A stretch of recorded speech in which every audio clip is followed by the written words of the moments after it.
Good evening and welcome to Chicago Harness Racing. I'm Eleanor Flavin. I'm Mike Paradise. No changes yet on tonight's card at Sportsman's Park.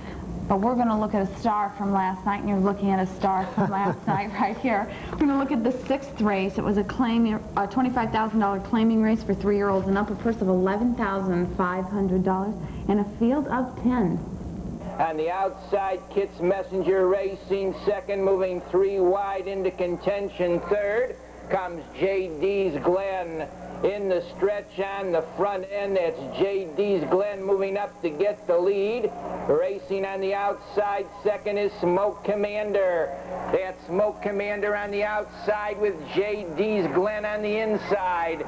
That's Smoke Commander and J.D.'s Glen. And it was Smoke Commander making a new lifetime mark of 156 and 2. And if you'll remember, that was Mike's long shot to consider yesterday. And J.D.'s Glen coming in second. Smoke Commander paid the fans $22.60 to win. I made a couple of people at WGN Television pretty happy. Arnie and Steve were happy? Oh, yeah. They better mention you today. Okay. The 8th race was the Jamie, a handicap for 3-year-olds and up, a purse of $16,000, a field of 7, including Rock Creek trying to defend his reign in this category. Take a look at the run home right now.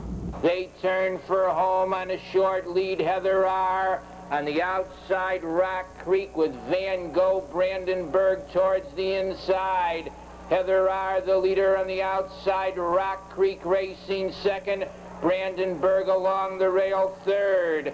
It's Heather R, the leader, with Brandenburg and Rock Creek.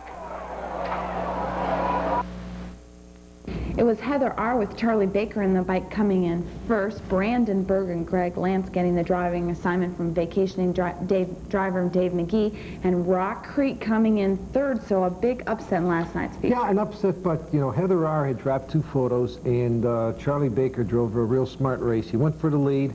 Rock Creek went for the lead. He couldn't get it. Parked them out every step of the way, and we have a new champion, at least for this week. They went the mile in 1:59 and 3, and Heather R paid the fans $11.80.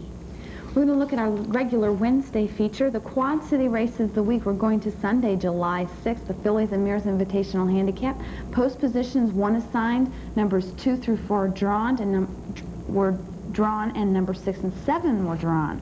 So we have a field of 7, Vicky Bob Collins, Miss Comiskey, Winter Reed, Oil Baby, Fantabulous Oil, She'll Be Streaking, and Mindy Sue. Winter Reed by 7/8 of a length. She'll Be Streaking up wise pressure second. Fantabulous Oil third. Ms. Comiskey and Oil Baby into the stretch. Winter Reed a precarious lead. She'll Be Streaking, then Fantabulous Oil, Ms. Comiskey. Here comes She'll Be Streaking. Here comes Ms. Comiskey. She'll Be Streaking, but it's Ms. Comiskey. She'll Be Streaking and Fantabulous Oil. And it was Miss Comiskey coming in first. Second was She'll Be Streaking. And third was Fantabulous Oil. And She'll Be Streaking won last time out. Yeah, and she raced well again. The time of 2:02 and 1, the track was listed as good, and that's why the time was a little bit off. Always fun to look at races from other racetracks. And next week, I hope to have a couple of races for you from the East Coast.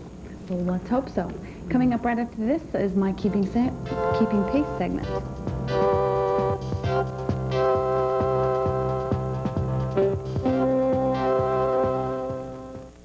Maywood Park Racetrack is open all summer long to watch and bet Arlington Park Thoroughbreds every day but Tuesday, post time 1:30.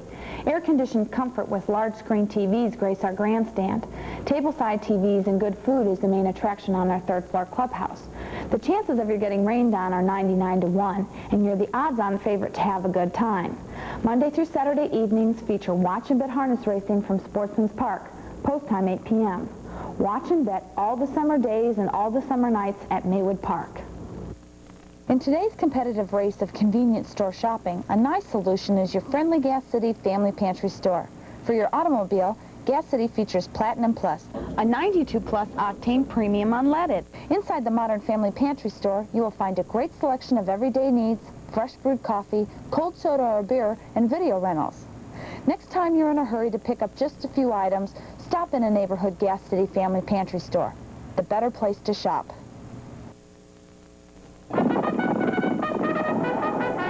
all Chicagoland race results, call Chicago's official racing hotline, 976-2121. The Illinois Racing Board is the regulating board of the racetracks, the horsemen, and the racing rules for the state of Illinois. Each board member is appointed by Governor Thompson. Their meetings are once a month, and special session meetings such as the one that was held at the State of Illinois building on July 7th was a special session to discuss the off-track betting.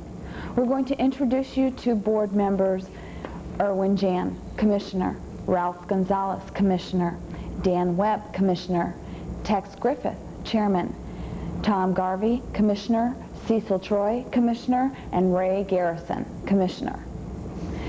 We join as Chairman Tex Griffith explains the off-track betting items on the agenda for the July 7th meeting. In January of 1987, the governor signed the Racing Reform Act into law.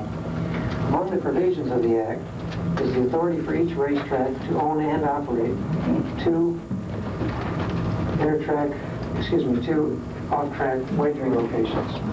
The act provides that the board has the authority to establish deadlines for applications for these sites, and we have the authority to set hearing dates to consider these applications.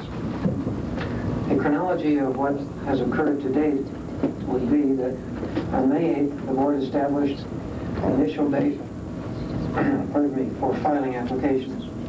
The first hearing date we set was June 15th.